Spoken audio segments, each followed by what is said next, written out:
most men will never experience real love. Most men these days will never even experience fake love. We live in a society currently where love is just not incentivized.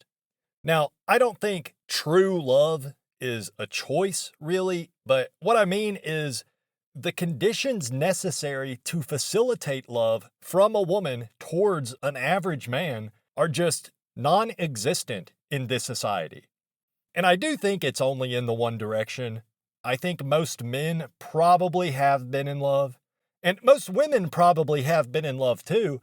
But the difference is most men fall in love with a woman they feel is around their looks match. Men are just pragmatic like that. So most women have been loved, but most women only fall in love with men that they feel are superior in terms of looks.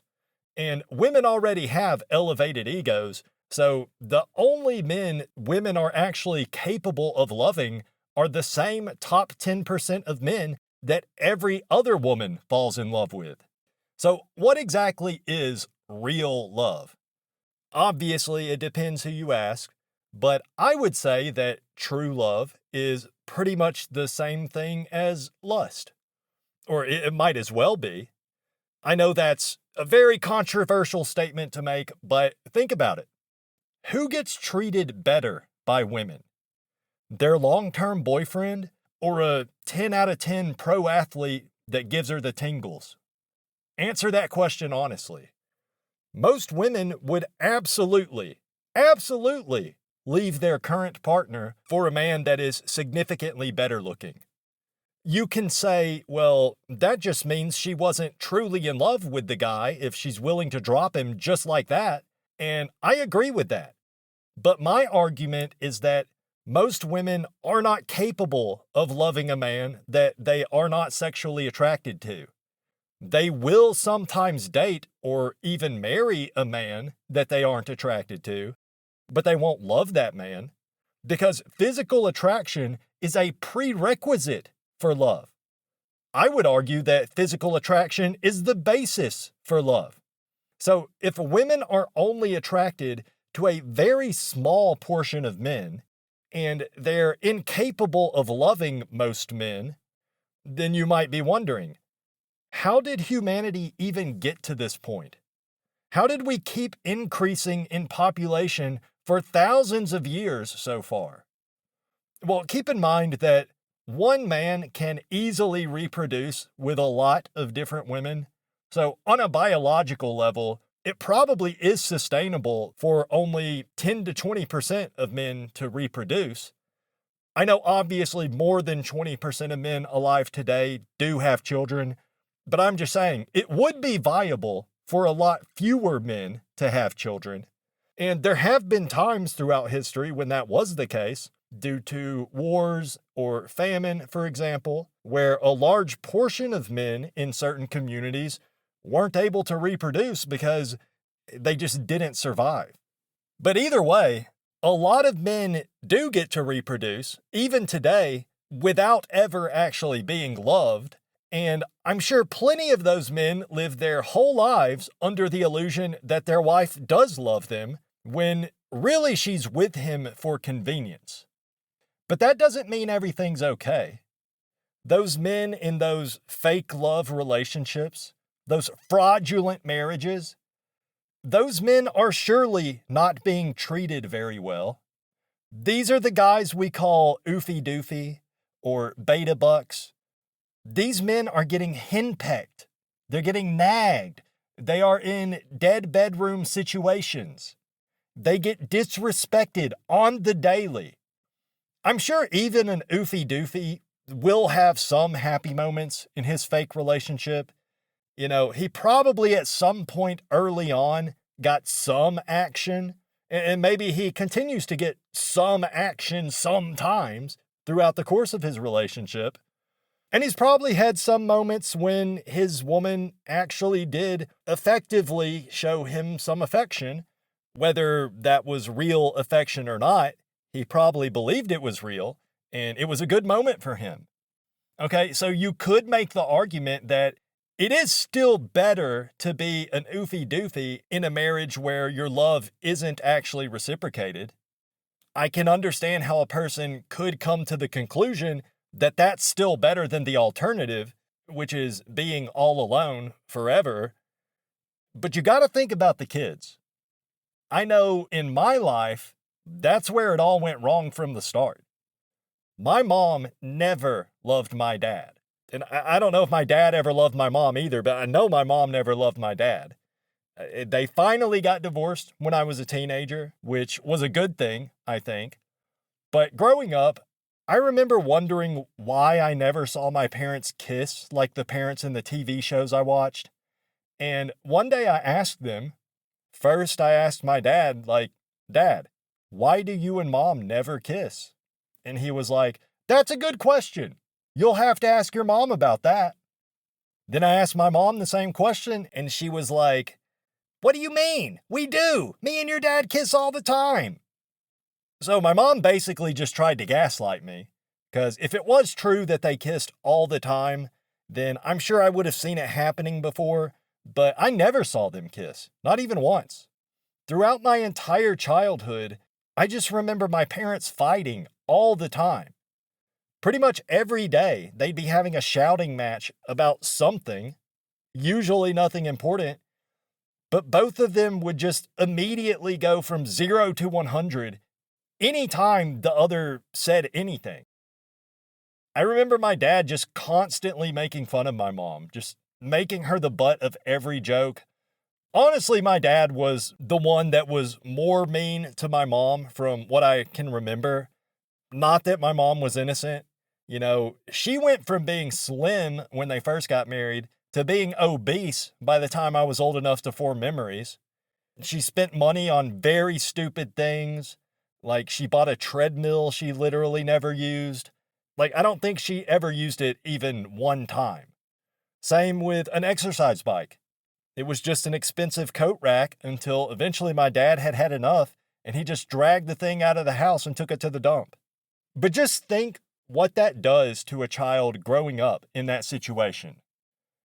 I'm pretty sure I do have an unconscious bias against women just because of how my dad treated my mom growing up.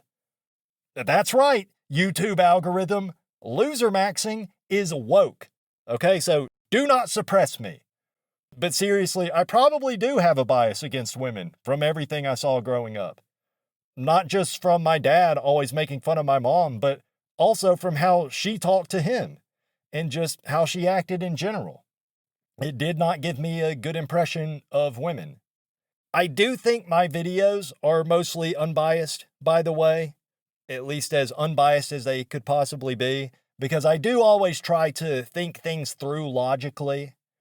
But my perception of what a relationship is supposed to be like was always just totally screwed up because the example I had at home was completely dysfunctional. I would even say I have a bias against myself because growing up, I just saw my mom and my dad both being miserable losers, just acting spitefully toward each other and toward the world in general. My dad would always just say that pretty much anybody with any amount of success was a dumbass. He loved to use that word to refer to people, even people we knew in real life. He was just so bitter about the world. And maybe that's reasonable, being bitter about the world as a man, especially nowadays. But I think my dad took it too far, especially being around me as a kid. You know, he can have those thoughts if he wants, and I don't think it's unreasonable for a man to be bitter about the world overall. But when he was around me, his young, impressionable son, you know, maybe he should have toned it down or kept certain thoughts to himself. But he didn't. He was just very outwardly negative about everything. He pretty much ensured that I would never grow up having a positive outlook on the world. I was destined to feel hopeless from the beginning. But I don't want this video to just be about my personal home life growing up. But just to give that as an example, you know, when a child is coming up in the world and their main example of what a relationship between a man and a woman is is two people that hate each other's guts, and that kid is living in a home where they have to hide in their bedroom every night just to get away from the constant shouting, obviously that's going to be bad for a kid's mental health. That's not a good environment to come up in. It's not even a good environment to be in at all, ever, for any period of time. But that is exactly the type of environment you can expect when you got a relationship between two people where at least one of them does not actually love the other. But that is extremely common. It's extremely common for a married couple these days to consist of a man that does love his wife and a woman that not only doesn't love her husband, but actively resents him and resents the fact that she wasn't able to lock down a man that she's actually attracted to. That's probably like 80% of married couples, if not more. People talk about there being a mental health crisis amongst young people these days, and it's like, duh. We're all growing up with parents that hate each other because our moms never even wanted to be with our dads in the first place. They just settled out of convenience. Of course, everybody's got some kind of mental issue. Of course. What do you expect? That's why I don't think it's better to be in an oofy-doofy relationship as opposed to just suffering alone in silence. Because it's not just you that's going to suffer from it. You got to think about what kind of environment that's going to be for your kids, your offspring. I'm not an anti-natalist, by the way. I know a lot of my viewers probably are. It's a popular sentiment amongst these parts of the internet. But I'm not. I'm not an anti-natalist. I think it could be a wonderful thing to bring new life into this world. Because even with society crumbling all around us, especially with society crumbling all around us, we need more people in this world that actually have good values. People that are raised right, in a loving family, in a loving environment. So if you are in a loving relationship with a good woman, which is rare, I know, but they do exist, in that case, you should be having kids. That is how we fix this broken society, by raising the next generation the right way. But in case you're wondering, no, I don't really have any hope for this society ever returning to something better than it is now. But anyways, I'm getting off topic. The fact of the matter is, for most men alive today, experiencing true love is just not going to happen. It's not in the cards for most of us. And it really sucks.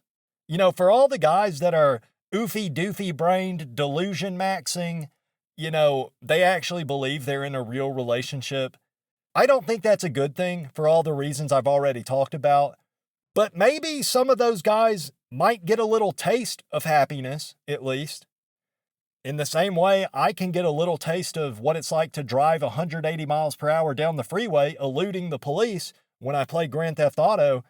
These oofy-doofies might get a little taste of what it's like to be loved. But at the end of the day, it's just an illusion. It's just a simulation of love. It's all smoke and mirrors.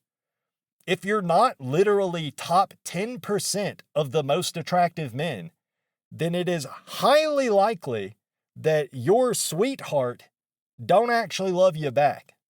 And she probably would cheat on you given the opportunity. Now, that opportunity might never arise. It just depends. But that's still not a good situation to be in. You always see this expression, she's not really yours, it's just your turn. But I don't think that really says what needs to be said. I think we should be saying, she's not really yours, she never was, and you're never getting a turn. Because listen, when you're in a relationship with a woman that doesn't actually love you, she's not actually attracted to you, do you honestly believe in your heart of hearts that that woman will be giving herself to you? Do you think she's going to be giving you the Chad treatment? Absolutely not. You might think that, her letting you give her some back shots once a month is the Chad treatment. It might feel that way, but just No.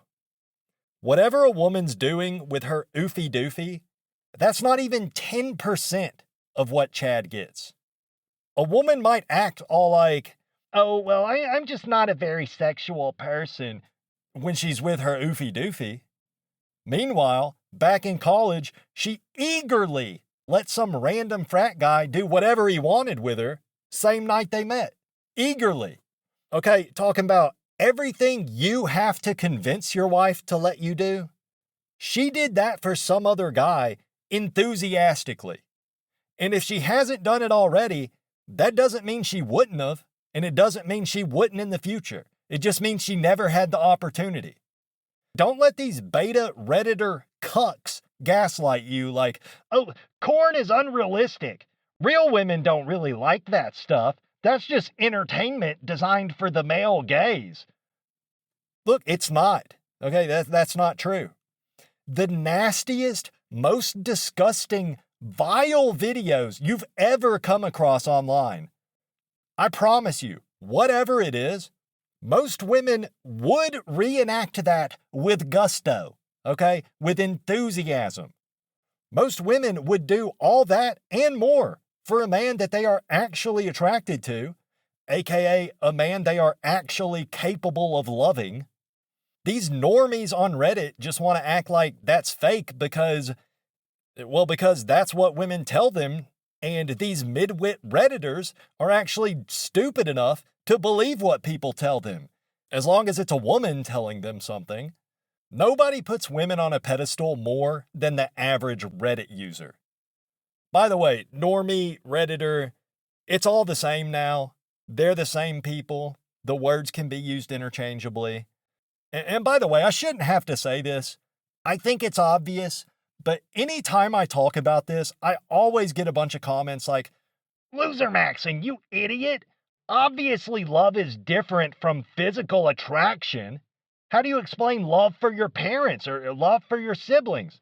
Okay, let me just address this real quick for the intellectually disabled in the audience. When I talk about love in the context of love between a man and a woman, I'm talking about romantic love, which is different from familial love. I don't actually think romantic love is one-for-one equivalent with physical attraction or lust, but I think physical attraction is a necessary component of true romantic love. It is impossible to love someone in a romantic way without physical attraction, and I would even say the physical attraction is the most important component. That's what makes people start to develop deeper feelings for someone. It always starts with just the feeling that they want to, it starts with lust. Lust is the seed that love grows from. Romantic love, that is. So for myself and probably most other men, love is just not something we are ever going to experience. And that really sucks because I don't think it's overrated. I think that's a cope.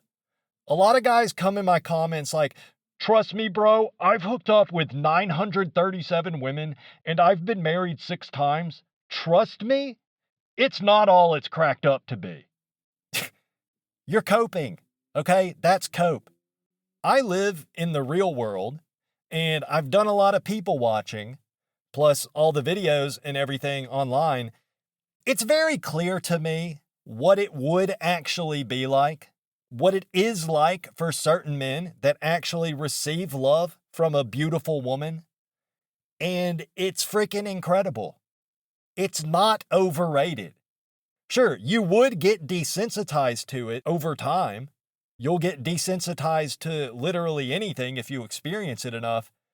But I think part of what it's like to experience real love and real attraction from a woman, a big part of that is that she will try to keep things exciting for you. I mean, again, enthusiasm. Enthusiasm is the key here, okay? Chad gets enthusiasm from women. Most of us get reluctant agreement at best. So I don't think love is overrated. I think it probably is the best thing ever. It probably is. And just to be clear, I'm not only talking about the physical fun time parts of a loving relationship. There's also the deep emotional bond that's built over years spent together. The fact that you got someone on your side no matter what, that's all part of love. Those are probably the parts that most men value the most. But physical attraction and lust is the foundation. It all starts there. Without that attraction, you're just another oofy doofy at best. Or you're like me and you're not even oofy doofy. You're just all by yourself. Just a creep in the background, destined to be alone forever. It sucks. But we can cope, I guess. I mean, there is still some pleasant moments to be found, even for a guy like me. Obviously, I do have it better than a lot of you. I'm not trying to act like I'm the unluckiest guy to have ever lived. But it can still be nice to go for a walk or something, go for a nice bike ride on a sunny day, get out in nature and listen to the birds singing. It's not going to magically make it all better. But if coping is all you can do, then frickin' cope. Do it. Play video games from back in the day when they still made good games.